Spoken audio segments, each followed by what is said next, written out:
Hola Maite, con nosotros Maite Alberdi y muchas gracias por estar aquí con nosotros hoy. Eh, Ha sido muy especial todo este proceso y estamos felices de tener la película para esta proyección de Cinema Sanitas, que sentimos que va a tener un gran impacto para el público panameño. El público panameño ya sabe que esto es un premier nacional y que es algo muy especial lo que nos estás brindando con tu película y con tu presencia aquí con nosotros. Así es que entramos al mero mero de este Q&A extendido. Gracias por la invitación. No, gracias a ti nuevamente. Primero que todo, ¿cómo están las cosas allá en Chile? Cuéntame un poquito de eso antes de... Yo creo que parecidas allá. Hace poco empezaron a levantar las cuarentenas en algunas comunas, pero estuvimos en cuarentena desde marzo, Ujú. así que iniciando esta Bueno, nueva normalidad que es extraña también. sí, y después hablamos de qué planes tendrías tú en relación a todo este tema para tus próximos trabajos. Pero entrando en Agente Topo, eh, ¿cómo inicia, o sea, cuál es la incepción, de dónde nace la idea? ¿Nace por la historia de los detectives privados? ¿Tú has manejado la tercera edad en otros temas? En otros documentales, cómo nace Agente Topo? El agente topo nace no desde la temática de la tercera edad, sino desde un punto de partida completamente distinto. Yo quería hacer un documental de detectives privados porque creía que nunca había visto un documental de un detective privado.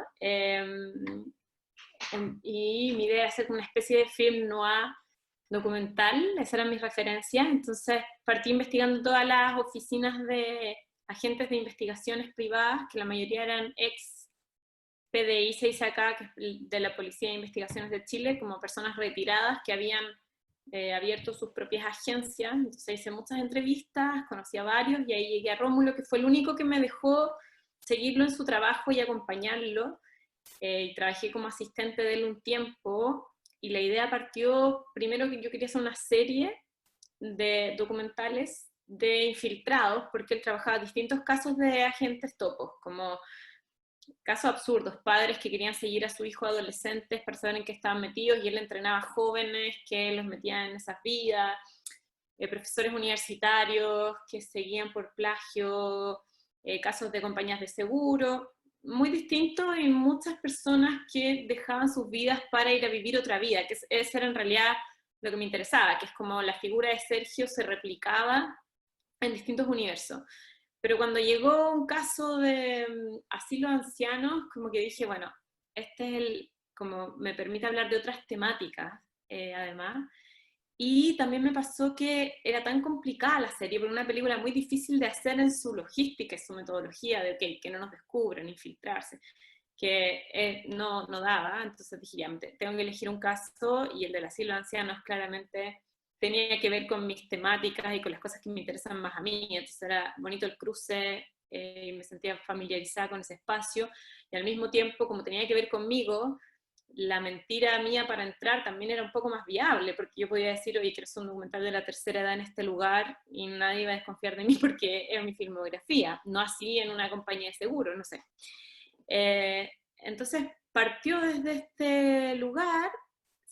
Rómulo ya trabajaba con un agente infiltrado antes para los casos de asilo, pero su agente se rompió la cadera como 2 meses antes del rodaje, entonces tuvo que buscar uno nuevo, y ahí apareció Sergio, con el aviso del diario, pero yo en realidad había conocido a Oscar, que era el anterior, habíamos hecho un teaser en otro asilo con Oscar, y entonces Sergio fue un regalo en realidad. Y la película también al principio, yo creo que mi viaje también fue el viaje de la narrativa de la película, porque mis primeras versiones de montaje también estaba mucho más de cine negro y mucho más enfocada en el caso, y aparecía la clienta, y aparecía la resolución como de cada una de las pistas y todo. Y nos empezamos a dar cuenta que en realidad el viaje emocional no lo llevaba el caso, sino que lo llevaba Sergio, como era un avance más de información el que daba el caso. Entonces ahí decidimos quedarnos totalmente con Sergio. Súper interesante lo que comentas ahí, porque hay dos dos preguntas que me saltan. Uno, en efecto, todo el manejo de cómo ustedes entran al hogar, porque van a investigar esto, y en el contexto del género del documental, la delicadeza, la complejidad de manejar ese tipo de interacción con tus sujetos, ¿no? ¿En qué proceso, en qué parte te das cuenta dentro de la realización del documental que, que la historia, que el hilo, que la historia, la fuerza la lleva Sergio? Eh, ¿En qué momento haces, en qué momento del proceso te llegas ahí?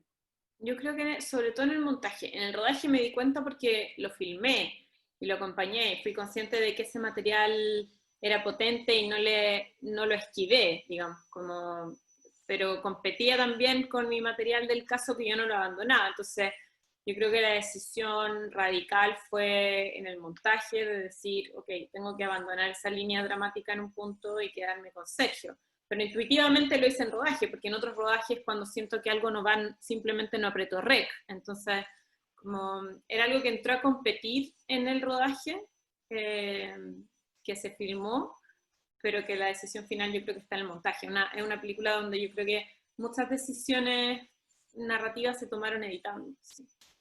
Sí, como dicen que es muy común, ¿no? En el documental que muchas cosas se dan durante el proceso de edición. ¿Te parece que eso es parte de tu experiencia también?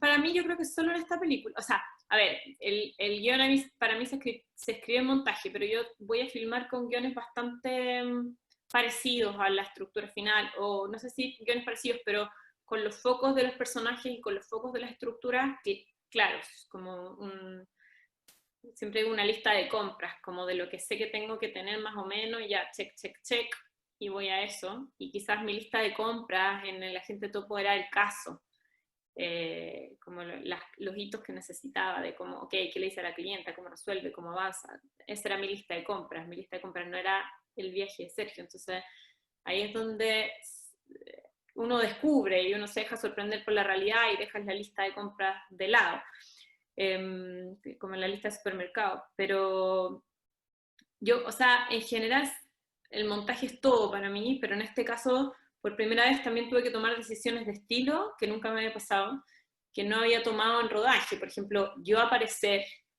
no es algo que lo pensé en rodaje, no lo filmé para eso. De hecho, si hubiese sabido que lo iba a incorporar, quizás lo filmaba un poco mejor. Como que tuvimos que robar pedacitos que teníamos de, ok, apareció el sonidista ahí, apareció este acá, Sergio me graba a mí, mi voz, como no, yo no pensaba incorporarlo, pero al mostrar los cortes, por ejemplo, nos empezamos a dar cuenta que la gente, los primeros 15 minutos estaba todo el rato preguntando, pero ¿cómo entraron? Pero están ahí, pero la gente sabe que la están grabando, pero es documental, es ficción, entonces sentimos que había que explicar, y yo decirle a la hija, mira, ¿sabéis que entramos antes a grabar, el hogar no sabe que es un detective, como, y en esa explicación, como, ok, te entregas a la trama y no te estás cuestionando tanto el estilo, o no es que no te lo cuestiones, ya no importa, o sea, no es tema, como ya, ok, ellos están adentro, están filmando, son parte de, entramos. Eso es de montaje, y primera vez que me pasa que tengo que tomar una decisión tan grande de estilo de montaje, como que para mí el estilo se define previo al rodaje siempre, y soy muy estructurada con cómo se graba y qué no se graba, y muy consciente de la forma antes. Entonces empezaron a aparecer cosas que fueron sorprendiendo y que estaban fuera del guión, o lo mismo era más lineal la película en su guión original, y ahora tiene como estos, claro, flash forward que va de la oficina al hogar y viene, eso también es de montaje. Claro, fue un proceso de guión más complejo de montaje, donde nos permitimos jugar más y abandonar totalmente la estructura original. No, sí, recuerdo eso claramente y te iba a preguntar precisamente eso, cómo tú apareces y cómo aparece el equipo, el crew. Y en el caso tú eres muy rigurosa en cuanto a la cantidad de investigación que haces previo a. ¿consideras que eso te permite tener y poder guardar esa estructura y poder tener, o sea, es común que muchos documentalistas sean tan rigurosos con la investigación previa al inicio de la filmación de el tema que van a cubrir? Yo creo que en el documental la gracia que tiene es que es más libre que la ficción, en el sentido de que creo que no hay fórmulas de realización. O sea, yo veo a mis amigos que hacen ficción y más o menos todos repiten los mismos equipos, la cantidad de gente, quizás varía cómo enfrentan el guión. Hay algunos que dirigen más a los actores, otros que les dan libertad de improvisación, como que esas cosas van variando, pero las metodologías a veces son parecidas en el rodaje. Yo creo que el documental, como que hay tantas formas de hacer documentales como documentalistas existan, un género más libre también en estilos, como está un poco más al margen de la industria, creo que manejamos otros presupuestos, hay una libertad que no tiene la ficción a veces. Y en ese sentido creo que sí, yo tengo una metodología que es propia, pero que no digo que sea la única forma de, es como a mí me acomoda, que tiene que ver que como yo filmo el presente, mis documentales son de cosas que van pasando y que yo puedo prever, pero que no sea ciencia cierta lo que va a pasar. Para saber moverme y saber cómo filmar a los personajes, los tengo que conocer mucho.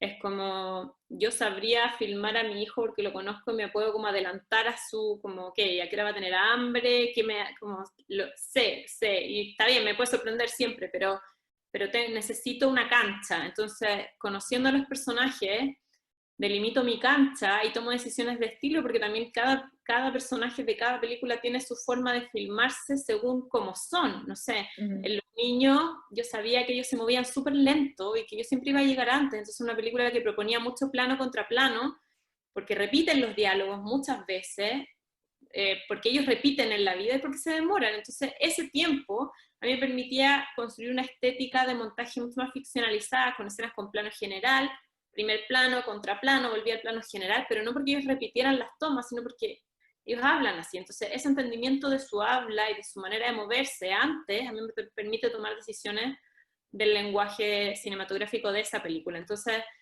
investigar para mí tiene que ver con definir el guión, pero también definir la estética. Entonces, los conozco antes para eso, y en este caso fue igual. Yo trabajé más de un mes como asistente de Rómulo, entonces yo sabía cómo funcionaba ese mundo, yo sabía perfecto qué le iba a ir pidiendo él a Sergio en el camino, entonces yo también ayudaba con eso, o sea, yo sabía que iba a pedir revisar los baños, quédate viendo los remedios, listados, o sea, tenía claro cuál iba a ser ese proceso, lo que me permite escribir mi guión, tenía claro qué días iba a ir, como que a mí no me sorprendía los hitos del caso, o sea, no sabía si iban a haber delitos o no, pero sí sabía cuál iba a ser el proceso porque lo había visto anteriormente, como que no me puedo entregar a una nada sin guión y sin saber qué esperar, como necesito planificar, determinar cuántos meses voy a grabar, cuántos días, qué se necesita para cada película.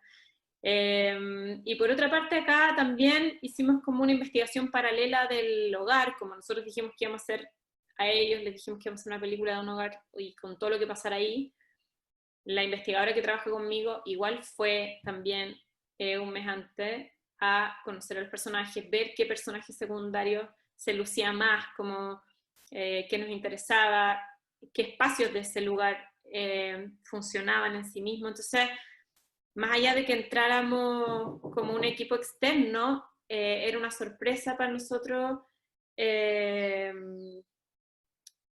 como lo que iba a pasar con Sergio, pero no ese universo. Aquí tengo un par de preguntas de... Muchas gracias, increíble, la verdad es súper, muy fascinante cómo tú abordas los temas. Pero aquí tenemos una pregunta de miembros del equipo que vieron el docu y les pedí que hicieran preguntas a ellos. ¿Cuántas horas de material acumulaste para este proyecto y cuánto tiempo, bueno, de investigación le dedicaste? Yo creo que ya es más o menos, yo creo que más de un mes, ¿no? Filmamos 4 meses, como un mes más o menos el entrenamiento, no, como 2 semanas y media de entrenamiento, y después nos fuimos como 3 semanas nosotros a grabar antes que Sergio entrara al hogar, y de ahí Sergio entró y fueron como 2 meses y medio, casi 3. Y acumulamos 300 horas de material, que es harto, pero para mí es como el promedio general de lo que filmo, sí. Y una pregunta, ¿tú trabajas siempre con el mismo equipo de trabajo, no? O sea, el mismo crew? Sí, llevo Sí, 10 años más o menos trabajando con el mismo equipo, sí. el mismo director de foto, el mismo sonidista, todo. Okay. Sí. ¿Y cuántos eran? ¿Tres o cuatro ahí cuántos eran de ustedes en la oficina del detective y en el hogar? ¿Recuerdas? Éramos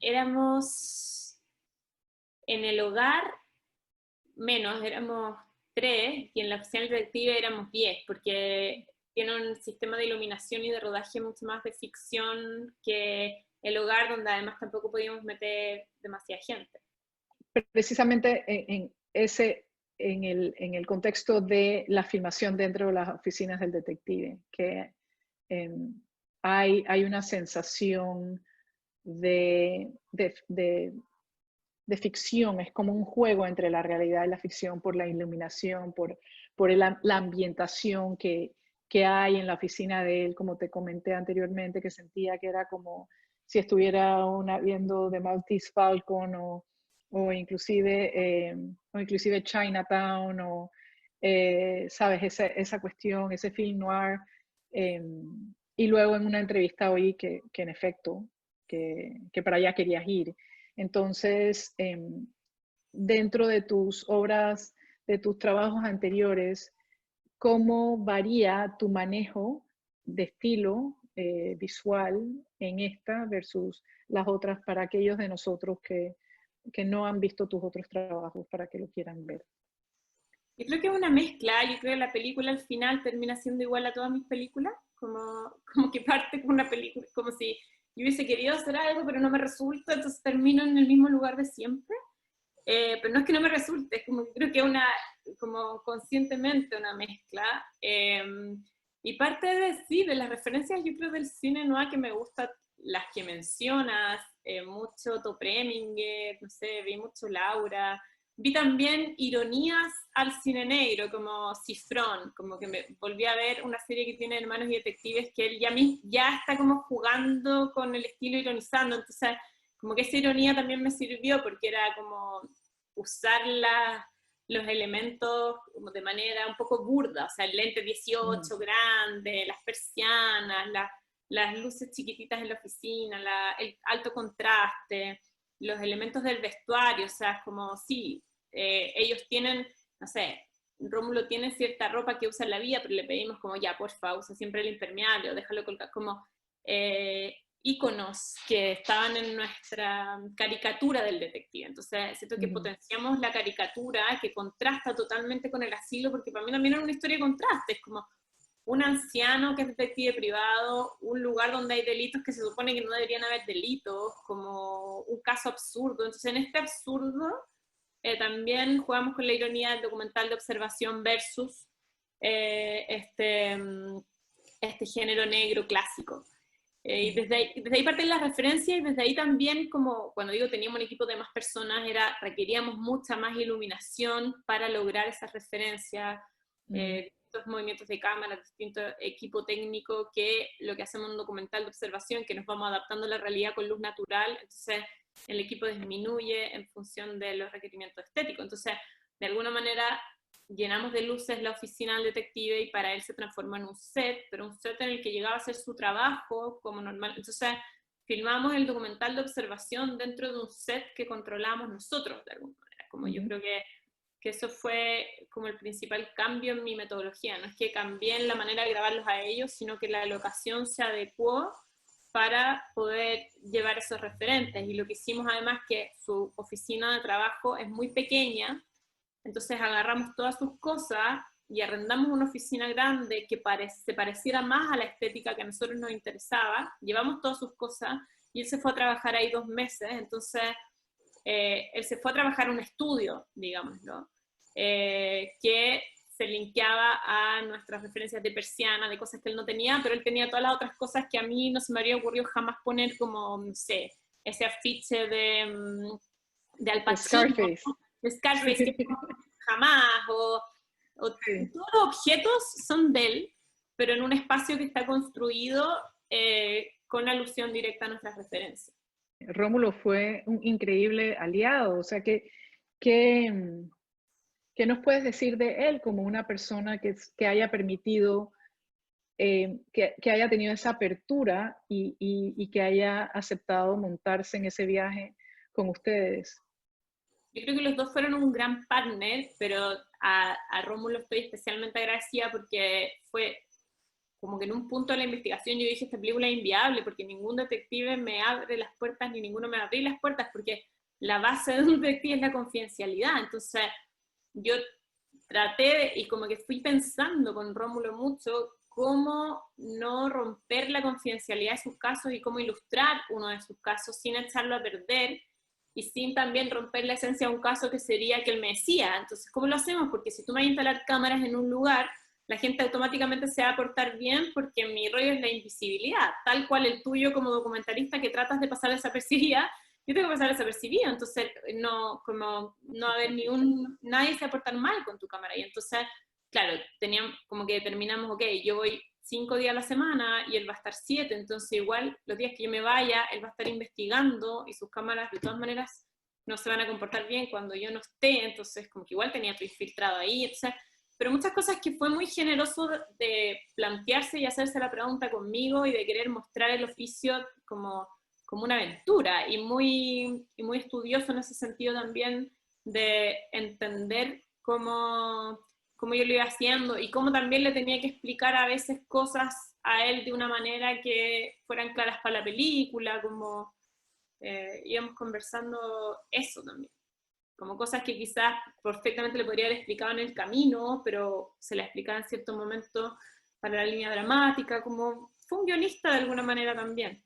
Es que también me pasa con él que yo digo a veces como, pero ¿cómo habla? Y es como la caricatura del policía chileno, porque es como, tiene todas las caricaturas, pero él es así en la vida y más sobreactuado, como que, no sé, sus audios de WhatsApp son como ya, no puedo creerlo, es como tan personaje todo el tiempo, entonces como que me funcionaban bien esos términos también.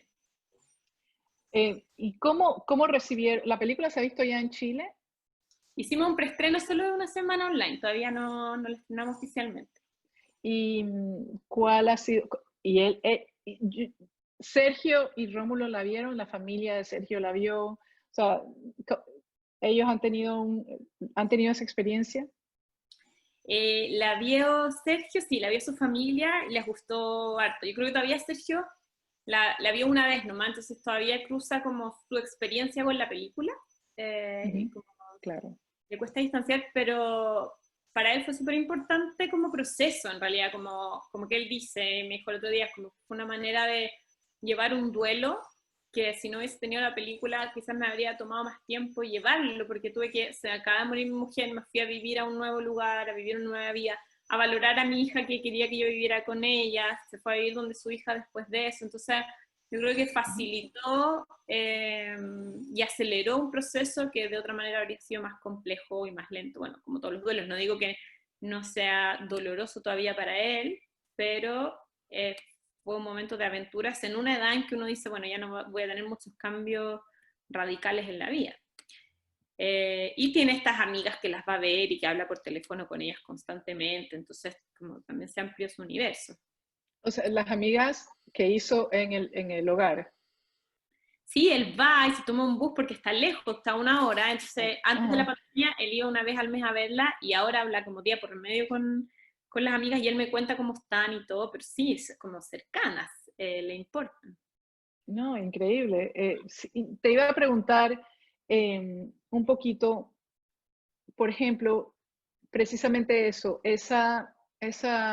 ese momento del documental cuando la hija está hablando con el detective y él está con ella y como que ella está haciendo las preguntas, ella está tratando de proteger a su papá. Y ese momento que se da entre ellos dos. ¿Cómo, cómo, cómo logras esa confianza, esa intimidad eh, con tus personajes que se puedan abrir y que puedan ser tan absolutamente transparentes y reales en un momento tan íntimo, tan personal? Porque eso es una toma, eso es one take, ¿no? Eso no es Sí, algo que... sí, no puedes repetir. A ver, yo creo que la investigación es súper importante porque yo genero confianzas con los personajes y yo también elijo personajes con los que quiero compartir la vida un buen rato. O sea, si a mí me cae mal o a mí un personaje me genera mucho dolor, me ha pasado investigando personajes que como, yo no puedo con esto, yo no puedo vivir mi vida con esto, no los elijo. Entonces, como también tiene que ver con dónde quiero yo estar. Mi equipo el otro día hicimos un conversatorio y el director de foto y el sonista, que hemos hecho todas las películas juntos, decían, es como el último día de rodaje, es como despedirse de una casa en la que has vivido mucho tiempo, es como que es fuerte, sabéis que no los va a ver más, pero aunque la película exista, es como tu vida cambia después de eso, porque estás acostumbrado y nosotros tenemos diálogo, cosas como que nuestro lenguaje se construye desde el lenguaje con esos personajes, como que a veces decimos frases que son cada uno sabe si está hablando de salvavidas, la once de los niños, como tenemos una experiencia, somos como compañeros de colegio que les tocó vivir con distintos profesores y como que cada vez que terminamos una película es como salir del colegio de alguna manera, entonces nos cuesta. Y en ese sentido vamos todos a vivir estas vidas y esta vida también es un ejercicio de confianza mutuo. El otro día alguien me preguntaba como, ¿cómo le pones los límites a los personajes con tu vida privada? Y yo decía como, ¿qué límite? O sea, cuando nació mi hijo el mismo día, llegó las señoras de la once, Sergio, el Topo, y 1 hora más tarde la Anita de los niños, y era como, o sea, un desfile en mi casa, no hay límites, como es una confianza y espacios de apertura cruzado. Entonces, desde ahí yo siento que los personajes están cómodos para hablar, y me ha pasado muy pocas veces que me digan, oye, ¿sabes que dije algo que no? Y creo que una sola vez con una señora de la once, como una frase puntual, pero estamos generando espacios de comodidad. Yo nunca me he sentido incómoda filmando algo tampoco, y creo que desde ahí se dan esos momentos, y también desde como de dejar que la escena transcurra sin haberla discutido tanto antes, porque si yo le digo a la hija como, oye, te van a decir esto y te van a contestar esto, es como que ella va a estar preparada y es como, ok, pregunta tú como hija al detective, o sea, es como, sabe a lo que va, ella está objetivamente preocupada de su papá, objetivamente no entendiendo qué es esto que leyó en el diario, como mi papá se volvió loco, se debe ir a un lugar, como está recién viudo, entonces es tan de la honestidad de la hija que en realidad no hay que pautearla nada ni decirle nada, y como su emoción es Claro. la real ante una situación como esa, que acaba de perder a su mamá, que su papá le está diciendo necesito salir de esa pena, en un momento en que ella como que no quiere salir de la pena tampoco. Entonces es genuino de ese momento. No sé si hoy día Sí. lloraría 3 años después, como yo creo que marca una etapa de la vida de ellos. Se convierten en parientes hasta cierto punto, pero, y una complicidad, pues, en toda esta aventura. Por ejemplo, hay cosas muy interesantes. Aquí hay una pregunta también que no quiero yo robarme todas las preguntas aquí, pero con una estética tan cuidada como la que te caracteriza a ti, ¿cómo es el trabajo con tu director de foto? ¿Cómo desarrollan esa línea tan clara? Sí, él dijo ese día también en el conversatorio que es algo que yo creo fielmente, que es lo que decía antes, de que uno aprende a filmar a cada personaje. Entonces a nosotros nos toma tiempo decidir cómo filmar a los personajes. No es que lleguemos con nuestra experiencia de siempre a poner la cámara en el mismo lugar que siempre con los mismos lentes. Lo que sí nos da la experiencia, yo creo que es el saber relacionarnos, como que yo lo miro y sé, y como como sabemos llevar un diálogo en rodaje, yo creo, como eso nos da la experiencia, y a mí me gusta cómo son ellos, no solo como equipo técnico, sino también como equipo humano, porque estoy llevando gente a vivir a la casa de otros mucho tiempo, entonces también tiene que ver con cómo establecen las relaciones con los demás y que son personas agradables en la vida. O sea, digo, es un director de foto que nunca va a levantar la voz para pedir nada, y es como cosas que son obvias, pero a veces no tanto. Sí. Eso es como para mí lo mínimo que establecería eso. Y nuestro trabajo es eso, es como lo investigamos, entendemos cómo funciona y entendemos qué es lo que queríamos conseguir. No sé, por decirte, acá las referencias iniciales que eran de cine negro, Pablo me decía, bueno, pero el cine negro usa un lente de 18, que es muy abierto, y nosotros en todas las películas anteriores hemos trabajado siempre a tele y con planos muy cerrados y muy de lejos, Y acá es como que se desplegaba esta apertura que nos hacía, por ejemplo, tener que contratar a un director de arte para que la oficina rellenara lugares que no quedara la pared pelada, porque teníamos un espacio que no sabemos filmar, y muy abierto y muy que te permitía un montaje de menos cortes que los niños, que teníamos plano contra plano, plano general, porque el clip corría en un plano abierto de 18 en el que no te podéis mover. Entonces, y yo no doy instrucciones, como que ellos están ahí y están, entonces tenía que salir mucho más perfecto en ese plano secuencia. Entonces, te va determinando la manera de filmar la referencia y el espacio y los personajes, o no sé, en El Salvavidas, por ejemplo, que era mi primera película, yo elegía, yo quiero hacer un documental de observación, como que la gente no mire a cámara, que nosotros pasemos desapercibidos, y fuimos como a investigar el lugar con cámara.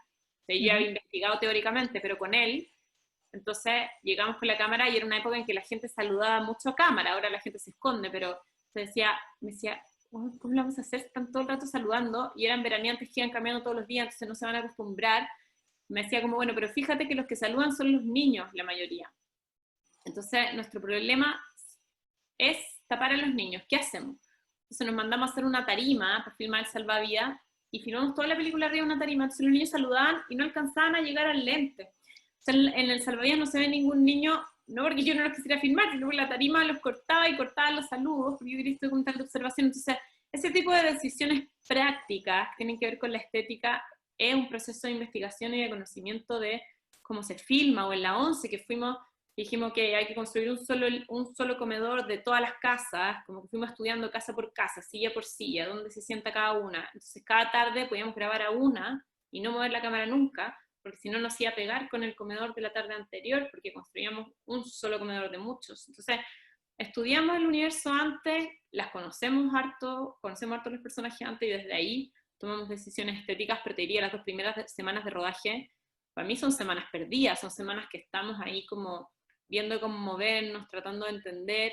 Y también yo le digo mucho al Pablo, nosotros hay días que no apretamos rec, que a veces vamos a grabar y estamos esperando y no pasa nada, y es como ya, hay que respaldar material y no tenemos, y no importa, porque si no iríamos solo a los eventos, como queríamos filmar el cumpleaños, como nuestra vida es esperar, y en ese esperar no puedo hacer cámara en mano, por ejemplo, porque no puedo estar todo el día como cámara en mano. Entonces mis películas, no, o sea, son de plano fijo, no porque a mí me guste más o menos, probablemente hay personajes que quedarían mejor en movimientos de cámara, pero es porque no puedo esperar, porque la cámara es muy pesada. Entonces en El Topo hay solo, porque creo que en mis películas hay 2 momentos de cámara en mano, que es en El Topo, cuando él está revisando los baños, que en realidad tiene media hora cuando la enfermera está almorzando para revisar, y es muy rápido, entonces dijimos, ya, ok, es media hora cámara en mano que podemos ir y correr detrás. Y en El Salvavidas, cuando se está ahogando alguien, que es lo mismo, es como es un segundo correr, ya, pero en general estamos ahí a la espera. Recientemente vi un TED Talk tuyo de 2016, Sí. donde precisamente hablabas de cómo traer la realidad, no me acuerdo cuál era el título del Programar TED. el azar. Sí, exacto. Sí. Y realmente la escena, ese diálogo en El Salvavidas es algo que es impresionante, y tú explicas cuánto tiempo estuvieron ahí esperando eso. Si hubo ese tipo de experiencia o de manejo dentro de Agente Topo. Sí, total, o sea, yo creo que es una base para mi trabajo el concepto de programar el azar, que lo aprendí en El Salvavidas desde la incertidumbre de filmar el presente, que es lo que yo decía, es como yo conozco la realidad y puedo entender que hay ciclos y que la realidad se repite en la investigación, y tengo que ver cuáles son esos patrones, y en base a esos patrones escribir el guión, saber más o menos qué estoy esperando. Pero también hay cosas azarosas que cuesta encajar en un patrón, pero que a veces son muy importantes para la película y para que lo inesperado surja frente a la cámara y para que la realidad se luzca, y es como lo que uno quiere ver, que es como no puedo creer que pasó eso y es real, pero ¿cómo? Y esa casualidad es el resultado de una espera para mí, porque si no se me pasaría quizás, como, y El Salvavidas para mí fue un súper buen ejemplo de aprendizaje de eso, porque era una playa donde habían 1000 personas, que era gigante, que tenías muchos estímulos, entonces tenía que estar haciendo todo el rato que filmar, Pero la escena más importante de ese guión era el momento en que si se ahogaba alguien, mi salvavidas iba a ir o no a rescatarlo, porque el salvavidas decía que el mejor era el que no se metía al agua porque prevenía y él no iba a arriesgarse a eso. Pero ¿qué pasa bajo presión en ese contexto? Y decía, ¿cómo voy a filmar esa escena si pasa una vez en el verano? Es imposible de estar ahí en ese momento, porque puedo estar lejos y no llego corriendo, porque dura 10 minutos. Y como que me puse a investigar, me fui a leer las estadísticas de los marinos y decía que era una de las playas más peligrosas de Chile y que la gente en los últimos 10 años se había ahogado, siempre en el mismo punto, entre las 5 y las 6 de la tarde. Entonces, ¿por qué el verano que yo estuviese filmando la gente se iba a ahogar a otra hora? Sí, esa era la hora histórica. Entonces yo no sabía cuándo iba a pasar exactamente, pero sí que eso iba a pasar porque siempre pasaba. ¿Y a qué hora iba a pasar? Sí sabía. Entonces lo que hacíamos, estamos con el equipo, cámara en mano, todos los días, entre las 5 y las 6 de la tarde, en ese punto, metido dentro del agua, esperando, hasta que el rescate efectivamente fue a las 5:30 de la tarde, en ese mismo lugar, como al final del verano, y ahí está la escena de la película. Entonces, como, eso es para mí programar el azar. En el fondo, no sabes cuándo va a pasar, pero sí sabes más o menos lo que va a pasar, y puedes ver patrones de eso. Y el topo es bastante así en el sentido de que yo sé lo que va a pasar porque sé las pautas que le va a dar Rómulo. Él no sabe lo que le van a mandar a investigar, pero yo sí sé cómo va a seguir el caso, entonces yo estoy esperando a que lo manden a hacer eso. No sé cómo se va a resolver, o sea, no sé si va a encontrar un delito, si no, pero más o menos las acciones que tiene que hacer, sí. Pero quizá en el topo hay más sorpresas para mí como directora que en mis películas anteriores, y lo que te decía, como el guión mutó mucho, precisamente porque es un espacio que yo no pude investigar con los elementos tal cual, porque en el fondo Sergio nunca estuvo antes en ese lugar. Sergio por primera vez hace eso, por primera vez se va a ir a vivir ahí, entonces yo no pude estudiar el patrón de comportamiento de ese espacio. Yo puedo estudiar los patrones de los casos, puedo estudiar el asilo en sí mismo un poco, sin estar viendo ahí, y, y todo es sorpresa. Entonces, como su primera vez, también es mi primera vez, entonces como claramente hay mucho más casualidad. Eh, una de estas cosas que pasan y que para mí son, es impresionante cómo la cámara, como ustedes la captan, es lo que, el impacto que su presencia genera en las señoras del asilo y las conversaciones, cómo, o sea, las conversaciones, primero que todo que el sonido es impecable. Sí. Eh, eh, Quisiera que habláramos de eso también, del manejo, de cómo logran eso, porque inclusive cuando las señoras están sentadas en la banca y se están filmando una película y cómo se comentan y cómo cuando cae el boom, una le está tratando de llamarle la atención a la otra, como que mira lo que está pasando. O sea, todas estas cosas son como momentos robados y ¿cómo pasa eso? ¿Cómo lo lograste? Esos momentos, esa mirada cuando ella va caminando y él está sentado, ella, la primera, la que le da el postre, y la picardía en la mirada de ella, o sea, es algo que realmente es tan especial. Es que es estar, yo creo que estar, y en ese estar como que surgen esas sutilezas, porque Mm. como que yo creo que con el tiempo las personas florecen, o yo me encariño con el tiempo, y yo logro ver a los personajes como mirándolos, entonces ese como, es muy de la once también, que las señoras no se dicen nada y se miran, y como bueno, hay 60 años de historia en ese ojo que le levantó, entonces eh, como, como las personalidades a veces no están en los textos o en el diálogo, sino que en las presencias. Y, bueno, lo sabemos ahora que no hemos tenido presencia con la pandemia, es como eh, mirar, yo creo que solo estar ahí y acompañar, y lo que te decía antes, esperar, y en esa espera como que aparecen esos gestos y ese acostumbramiento y esa sorpresa, y a veces también hay cosas que se me escapan porque no estaba grabando, pero tiene que ver con darles tiempo a cada uno y con rodajes muy largos, como asumir que mi costo de producción es largo porque estoy mucho tiempo ahí, entonces no somos caros porque seamos un equipo grande, pero sí porque necesitamos mucho tiempo. Por ejemplo, en el hogar, tú tuviste Sergio tuvo que repetir algunas cosas, algunos ¿Hubo una repetición de procesos, de cosas que ustedes quisieran grabar, o En el todo lugar fue? no se podía repetir nada. Como en la oficina, a veces cuando no se entendía algo, yo le podía decir, pero tampoco, yo decía más como, Rómulo, yo no lo entendí, pero no me podía meter a decir como, oye, Sergio, no, como podía explicar de nuevo esto. Nunca a Sergio, nunca corregir a Sergio, sino como que al que estaba enseñando. Y en el hogar nada, porque yo tenía que hacer como que no lo conocía tanto, o sea, como que era uno más, Claro. como que él entró como uno nuevo, que yo me puse el foco en el nuevo, y en el fondo a nadie le pedía que repitiera cosas en el hogar, a lo más a veces ponía silla y les decía como que siéntense así, se ven más bonitos, o estaban los tres conversando uno parado, como que los acomodaba un poco, pero no podía repetir porque era totalmente su experiencia y las órdenes de Rómulo. A veces repetíamos cuando estaba mandándoles los reportes a Rómulo y no le quedaban bien dichos, o como ahí que estábamos solos, como escondidos, podía pedirle cosas, pero no en la interacción con las otras. Y hablemos un poquito del sonido y lo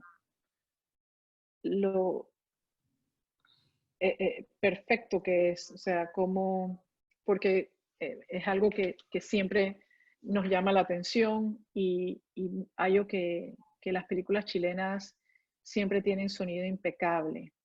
Y aquí, en este momento, ¿sabes? Obviamente está el boom, pero los personajes tienen... Sí, todos tienen su micrófono. El otro día el sonista contaba también que hemos ido aprendiendo cómo hacerlo, porque con los personajes con demencia, por ejemplo, nos cuesta mucho ponerles el micrófono. Entonces inventamos un sistema en que como que se los amarra de tal manera que parezca un aparato para medir la presión. Entonces les dice, mire, le vamos a medir la presión un ratito, así como, y el doctor le va a venir a revisar, se lo pone acá en el brazo, no se lo instala, y se quedaron, o sea, desde Yo no soy de aquí que aprendimos que con las señoras de los asilos es bueno lo del aparato para medir la presión. Saben que la estamos grabando, pero el concepto de micrófono es muy incómodo.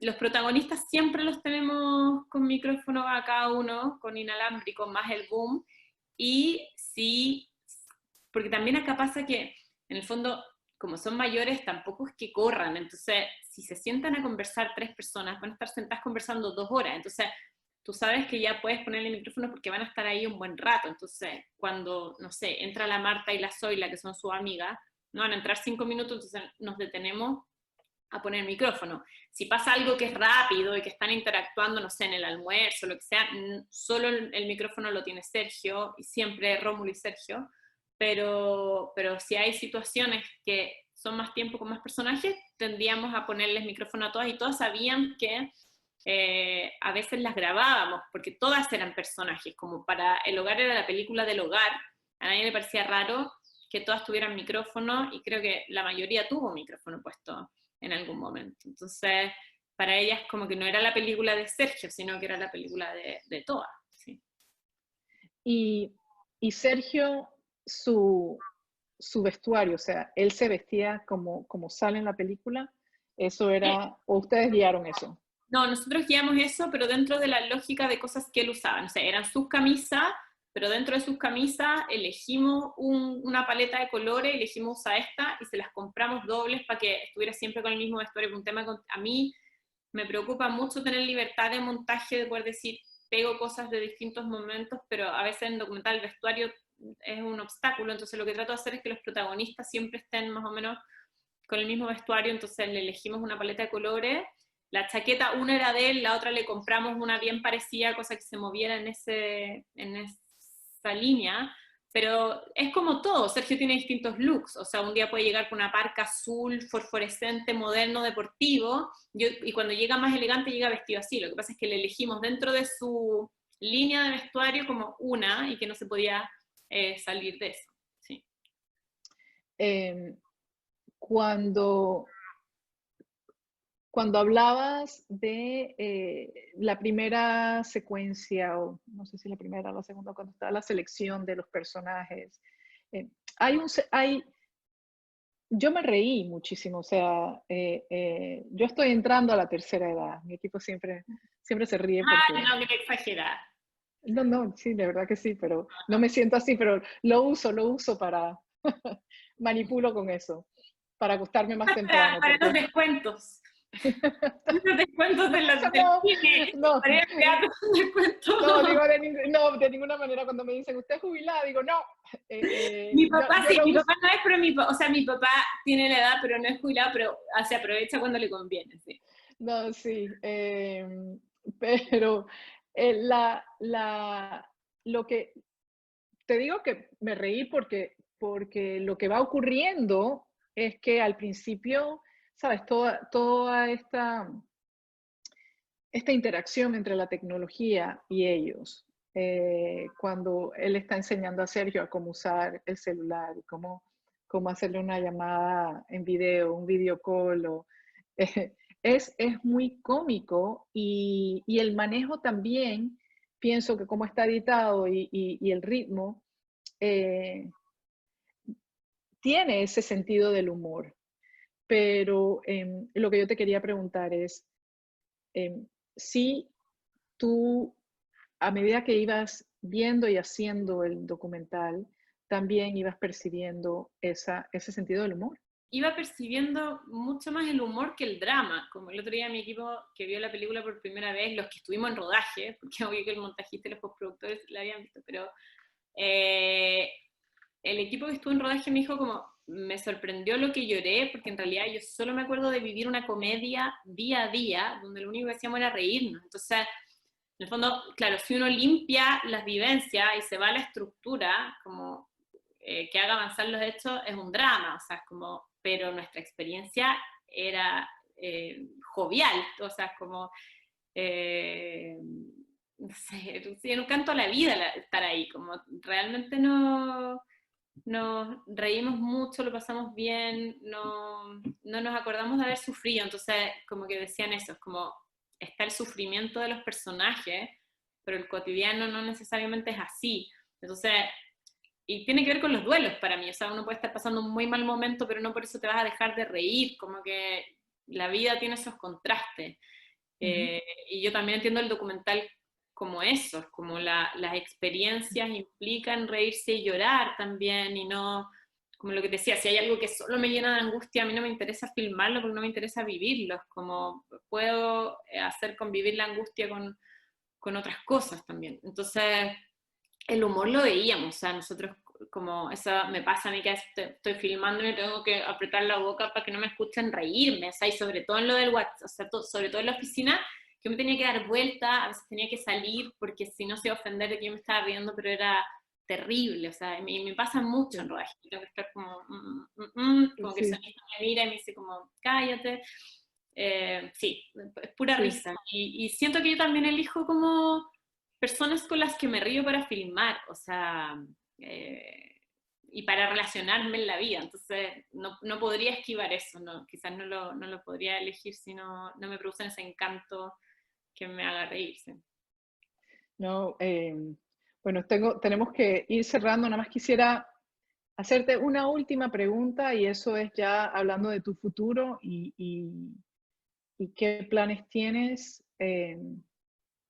ahora ante todo esto y qué humor le podemos encontrar a lo que estamos viviendo.